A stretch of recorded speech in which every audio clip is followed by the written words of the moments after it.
Okay, as promised, I said I'd be right back, and here I am again. I got that other video posting, so as I'm getting ready to wrap this one, hopefully in the next 10 minutes, you guys will be enjoying that one, hopefully. But anyway, back to the kind of gay I am. So, being a gay that only respects mature mindsets, mature atmospheres, things of that nature, the number one, I gotta say, like, there's not much that does not annoy me that I am constantly ignoring. The endless chatter about nothing, um, to breadcrumbing situations and breadcrumbing people, um, dumb jokes, um, small mindedness. It just annoys me. It really does. I mean, I get it. I look really young. And yeah, I do have a huge childish streak at the same time that I do entertain, and that kind of keeps me really level. But at the same time, though, it's like I look at some people like, how and why? But you know what? At the end of the day, when I do that, I end up finding myself taking that pause and being like, you know what? I got other stuff to do. And excuse my tongue, I gotta scrape it again. I just got done eating dinner a little bit ago. But I'm like, how, why? And then I'm like, you know what? I got better things to do. And even now, I've been really, I'm going to say it for once. And for once in my life, I'm actually being self centered and realizing what I've worked for from homelessness to get my cosmetology license down to, which I deserve, rightfully, down to the kind of people that I want in my chair to the kind of people that I want in my life. And to tie all that up in a nutshell, because honestly, I like really like um I've never have been one that has been so focused on my orientation, my sexual orientation or my sexual identity.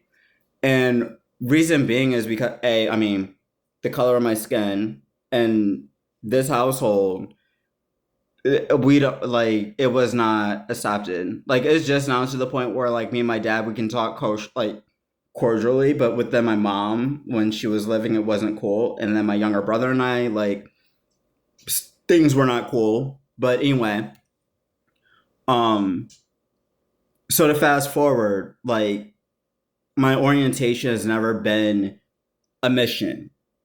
It's never been, oh, it's Pride this year. We need to go deck out in rainbows and glitter and confetti and go clubbing.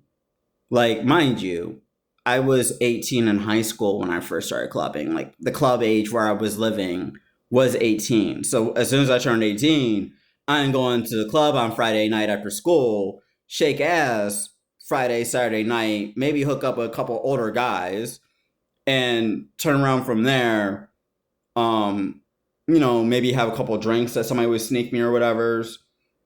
Um, go to a couple drag shows on Sunday.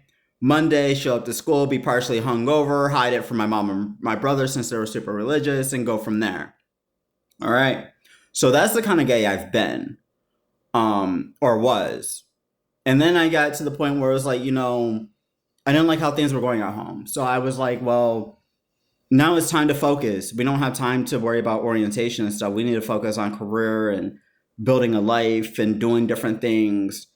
And that's where I really have put so much time and energy into another road that said, I don't have time for the social life. I don't have time for the stupid mean girl mentality in the community. I work too hard. I know me too well. And this group is pathetic because they're doing what they're trying to emulate a movie from middle school. Like, really? Get a life. You can do better. But you refuse. That's on you. Excuse me. I'm like really inspired. Like, so in 2020, and I'm such a music nerd. Like, I'm a nerd on so many levels, and I'm gonna mention this a lot. I am such a nerd. Music being my biggest one. But so in 2020, Save Your Tears, the remix by The Weeknd and Ariana Grande came out. And I was so thrilled between Ariana Grande's high note, her whistle, and her last line, "You deserve someone better." In every sense, like, I caught that last line and the whistle to just seal that confirmation of you deserve, and then just chop the you to better. That has been my motto ever since. Every time someone's treated me like shit, every time someone's tried to talk bad about me, bite my back out,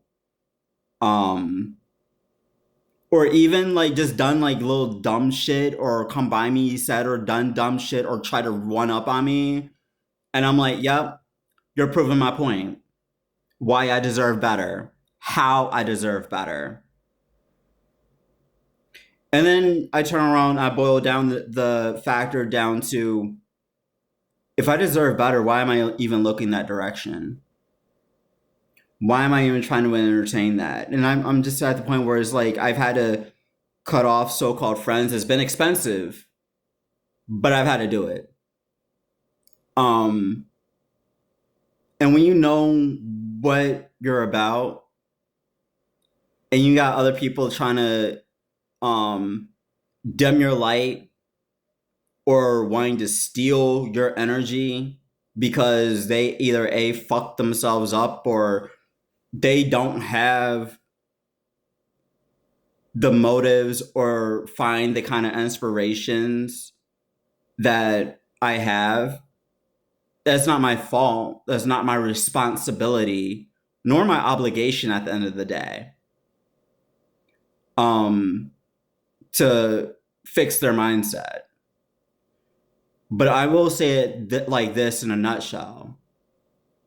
If you're constantly using a racial slur when you look in the mirror, or when you refer to another person, or any other term that's derogatory, you've automatically shot yourself in the foot. You've shot your whole energy down. And that's mainly one of the reasons why I don't like a lot of people. It's not that I'm mean, because I'm not mean. I just know what I deserve after what I've been through and after whom I've dealt with. And this is not to place blame, because it always takes two to tango.